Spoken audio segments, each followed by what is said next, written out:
Is Hugh Freeze a top 10 coach in college football? Freezing temperatures are likely for several hours inland and a few hours closer to the coast. Yes.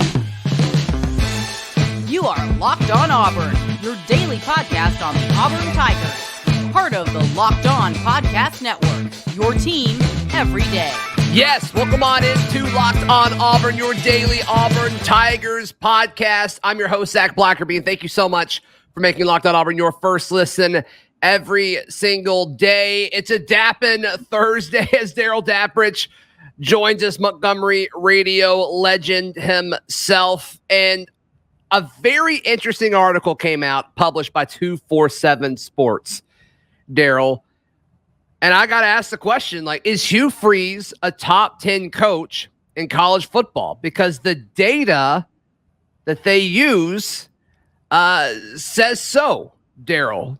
Looking at a report from Brandon Marcello, national guy at 247, he got a peek behind the curtain at Matrix Analytical's data, and they looked at the coach rating index, and it grades over 30,000 different types of metrics and things like that.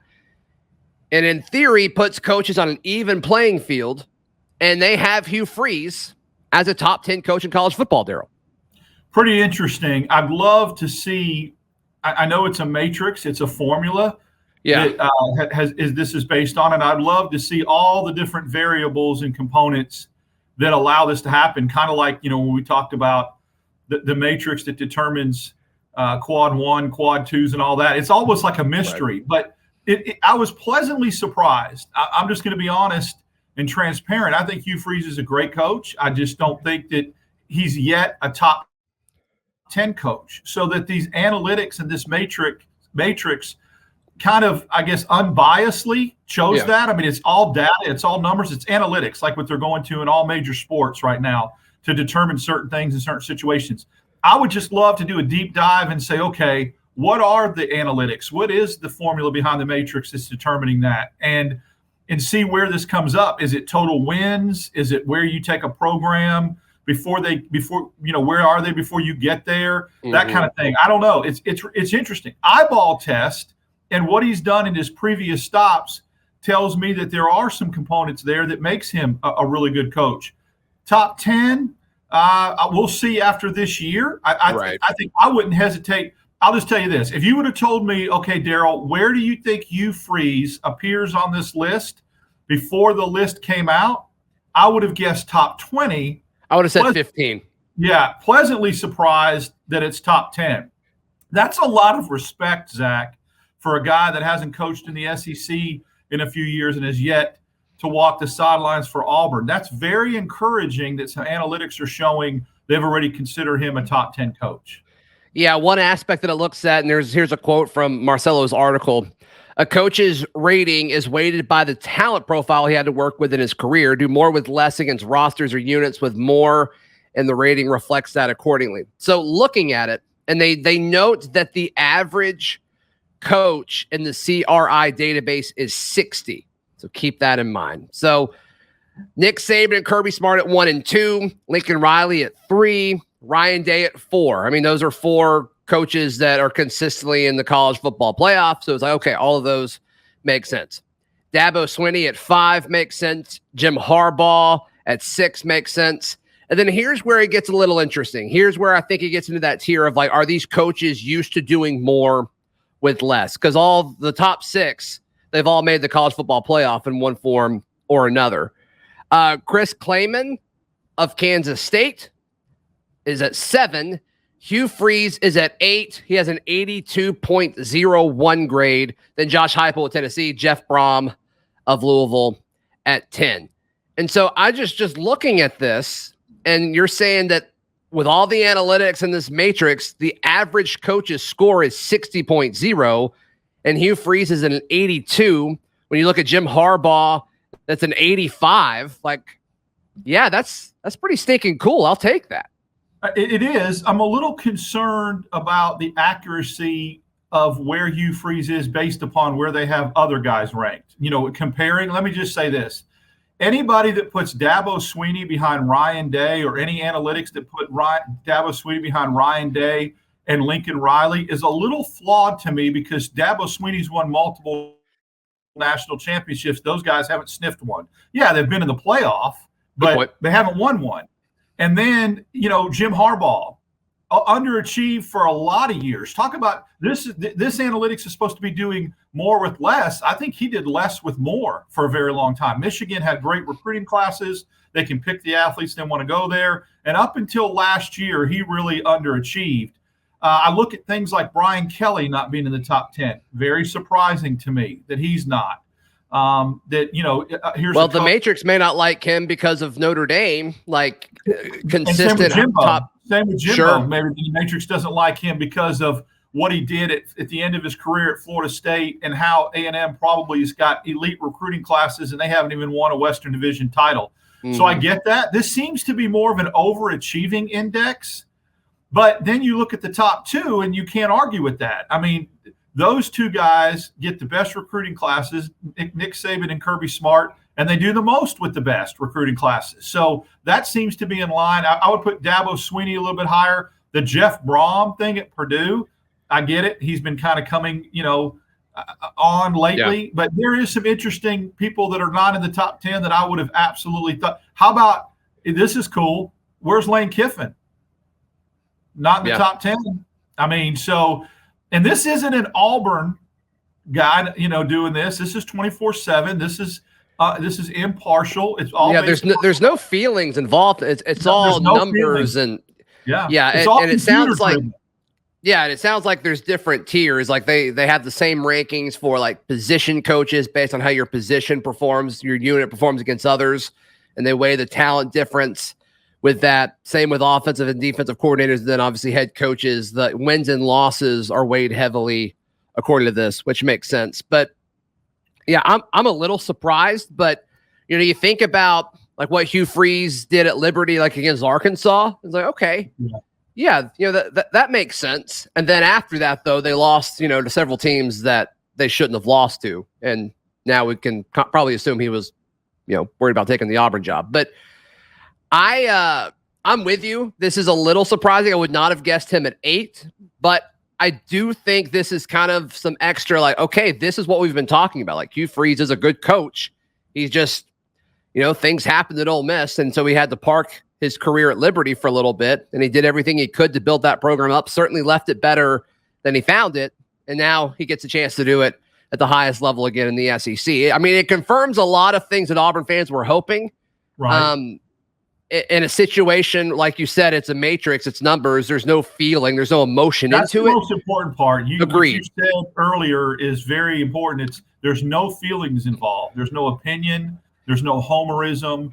There's no ill-perceived bias towards a particular coach. Because a lot of times I feel like if a sports writer was going to give his top 10 list and it was his own personal opinion, if you have a beef against a head coach, or you personally don't like a head coach or some of their value, you'll leave him off.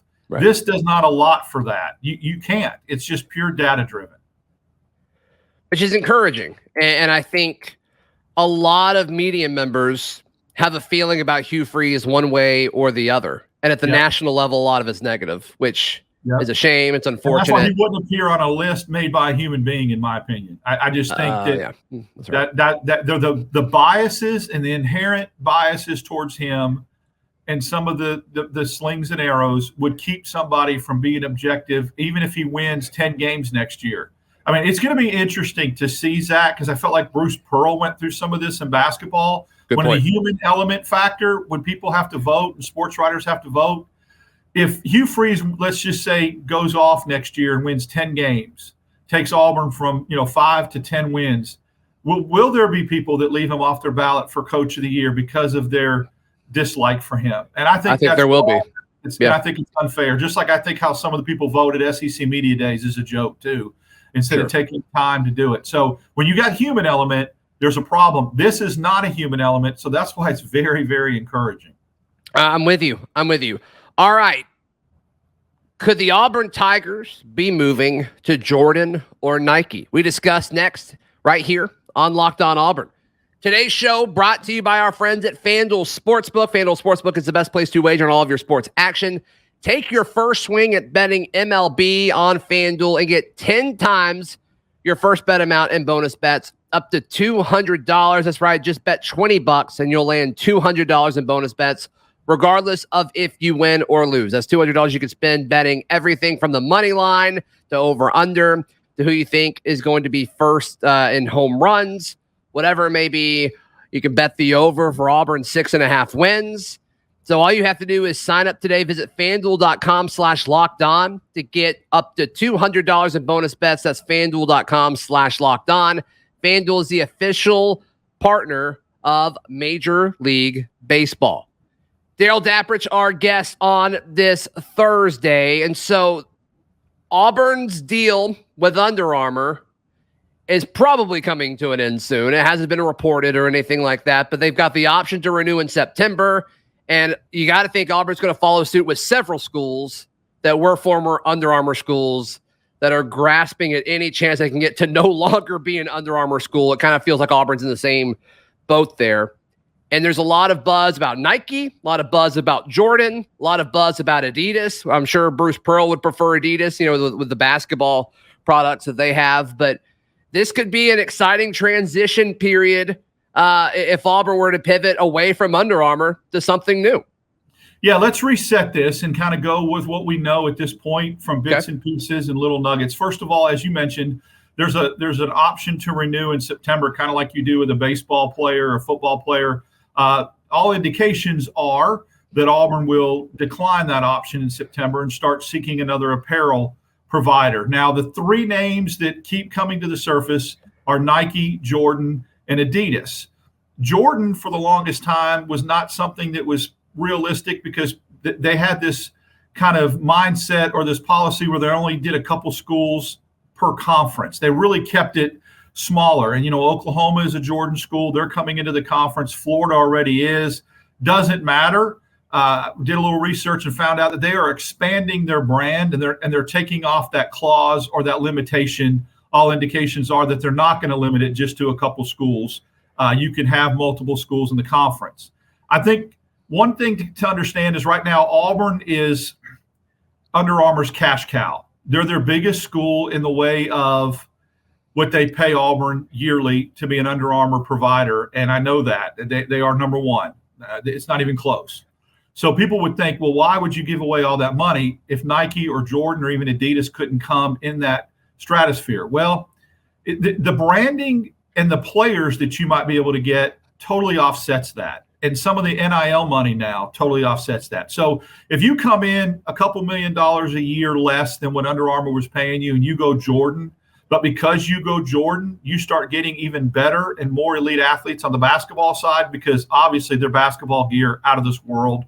Their football stuff is great. But then you got to start thinking about, Zach, quality. We have heard multiple reports, and again, I'm not just throwing this out there, that some football players, baseball players, and definitely softball players that put it out on social media hate Under Armour cleats and even walked around regionals with blisters, the softball team. So, the equipment is not faulty. It's just comfort. It's just what they can do, what they can make, what they can manufacture. And the kids coming out of high school are more apt to go for Jordan, Nike, or even Adidas, because Adidas, from a basketball standpoint, like you mentioned, their gear and their shoes are really elite and really comfortable. So that's where it offsets maybe a couple $1 million a year when you're talking about an athletic program that makes millions anyway. I think that at the end of the day, Auburn will choose to go with one of those three based upon comfort, style, getting better quality stuff, and then obviously getting better athletes. And so it's interesting, but what does that mean for the fan? What that means for the fan is apparel that's a lot more apparel, a lot of different apparel, a lot more cooler, greater things that the average fan can wear now if it's Nike or Jordan that you didn't get when it was Under Armour. Yeah, I won't buy anything that's Under Armour anymore. It's just, I just don't think it's a good product. I don't like how their shirts fit. I don't like their shoes. And that's seems to be a common sentiment among Auburn fans. Really, it is. Fit matters. Quality matters. Style availability, that's the problem too, is that some of the stuff, like from a uniform standpoint, I've always heard that if like Auburn wanted to go to an orange jersey for a particular game or do a special uniform, Under Armour couldn't get it that quick. It would take too long. Well, some of the Nike stuff and some of the Jordan stuff, and even some of the Adidas, I mean, Troy down the road has Adidas, and you've seen all their different uniform combinations. Their stuff looks good. I mean, I'm not going to, when I was affiliated with Alabama State for that stuff looked good. So Adidas does a real good job with that too. But if you want to look at jersey quality and all that kind of stuff for your teams that are getting out there on the field and court, Nike and Jordan and Adidas has better uniforms, just better designs, all that kind of stuff looks better. And like you said, fit for apparel also makes a big deal for fans. Yeah, and then the recruiting aspect of it too. Like, I don't think Under Armour is moving the needle. No top recruit is coming out saying like, my favorite gear is Under Armour. None of them are doing that. There may be some difference as far as like Nike or Jordan or Adidas, but nobody is excited to put on Under Armour gear when they take their official visit. I promise you. And that's why I felt like it was relevant for us to talk about. It's not just fanboy clothes or, it's because of the recruiting boost and bump that you could get from it as well. I mean, look from a national standpoint of who endorses Under Armour. Right now it's Steph Curry. And that, and it's just not that big name out there compared to Nike, compared to Jordan. And when kids relate to that, when they're coming out of high school, they want to be in the uniform and be the apparel provider of their heroes and of their idols. And it's just important to have somebody to look at as a benchmark. And Steph Curry's a great basketball player, but I can't even think of one single baseball player that endorses Under Armour or, a football player off the top of my head. So I think that's all important. And I think the recruiting aspect is why it's relevant to talk about. The byproduct of that for us fans is it's fun because there'll be supposedly a whole lot of cool gear coming out that as fans you can buy. And think about that. Think about the boost you're going to get from licensing merchandise from Auburn if people go out and buy double the gear they do now. Well, that's money. That's revenue that goes in the coffers. That's right. So that'll be interesting to follow over the course of the rest of the summer until September. I think a lot of Auburn fans will be very, very excited with how that turns out. All right, how good can this offense be for the Auburn Tigers in 2023? The Locked On hosts all got together, and Auburn ranked 10th. Is that fair? We discuss in just a moment right here on Locked On Auburn. Be sure to join the Locked On Auburn Discord. It is free. All you have to do is click the link in the episode description down below. All right, Darrell, we've done a few of these segments already, but the Locked On hosts, they all got together and were asked to rank all 14 SEC offenses in 2023. Auburn came in at 10th. So I'll go through the list very quickly. Georgia, LSU, Tennessee, Ole Miss, and Alabama at 5. Arkansas, A&M, Kentucky, South Carolina, and Auburn rounding out the top 10. And then Missouri at 11, Mississippi State at 12, Florida at 13, and poor Vanderbilt at 14. Your general thoughts on Auburn coming in at 10? I think it's a little bit low based upon the fact that, Hugh Freeze has had a reputation of having really good offenses. And offense isn't just based upon airing it out and having a dynamic passing attack. If you put points on the board and you get 400, 500 yards a game and 300 of it's on the ground, that's still a potent offense. And I think Auburn's not getting enough credit for what their running game could be. I think this is based upon this is really quarterback biased heavy in this. That's why Arkansas returning their quarterback. That's why I think Auburn's a little bit low. I wouldn't put them in the top 5. I'd probably put them right in the middle, just solely based upon they should have a very, very potent running attack. And then I look at some of the schools ahead of them, like Kentucky, who doesn't have a returning quarterback. Alabama's got some issues with quarterback. Auburn's running back room's better. South Carolina, I get it with Rattler. Tennessee should be higher, in my opinion, because they were kind of elite. But from an Auburn standpoint only, I think 10's a little too low, and I think they're not getting enough credit for a potent running game. Because if you go back and look at 2014, when Auburn only threw it for 100-something yards a game, but was still gashing people for 500 a game, that's still a potent offense. You're putting 40, 50 points on the board. I don't care how you're doing it. This seems to be solely focused on if you can't throw the ball for 300 a game, you've got a bottom half offense. And I think that's a little bit unfair. Yeah. And that's actually where they have, we'll do this one probably next week sometime, but they all rank the top 10 or the top quarterbacks, and they put Auburn's quarterback room at 10. And so there you go. I'm sure there's some correlation there. Yep. But see, that shows me how that's flawed a little bit. I'm not trying to be critical. So let's say Auburn's quarterback's at 10. Now do a ranking on where you think Auburn's running back room should be. And let's just, for the sake of being conservative, say 4, right? I mean, I'm not being pie in the sky with that, am I, Zach? I think 4 or 5. So take 4 or 5, take 10, take an average of that, and you should be 7 or 8 in the conference. You're getting no credit at all for having a top 4 running back room. And I think it should be a combination of both. I agree. But obviously other elements play a factor in that. I mean, does Auburn have a top 10 offensive line in the SEC? I think so. It's all on paper. They haven't done it as a unit yet, but I think so. So that by nature puts you a little bit higher. The receiving room is where it gets tricky to me, Darrell. Is it a top 10 receiving room? I think it should be, but until they do it, I'm not sold on it quite yet. No, yeah, that's a great point. If you had to rank it, I think at the end of the day, at the end of the year, we'll look at it and say it's top 5, top 6. They've got to prove themselves, though. And so right now they haven't. You think the receiving room could be top 5, top 6? At the end of the year, if they reach their potential and do what they should do and get coached up, they could be top 5, top 6. Could be if certain things happen. Right now, on paper, they're 11 or 12 in my mind. They just are. I mean, until they prove it. So, but again, a lot of things have to break for that. Cam Brown needs to come on, Hooks, Shorter. All these guys play to their potential.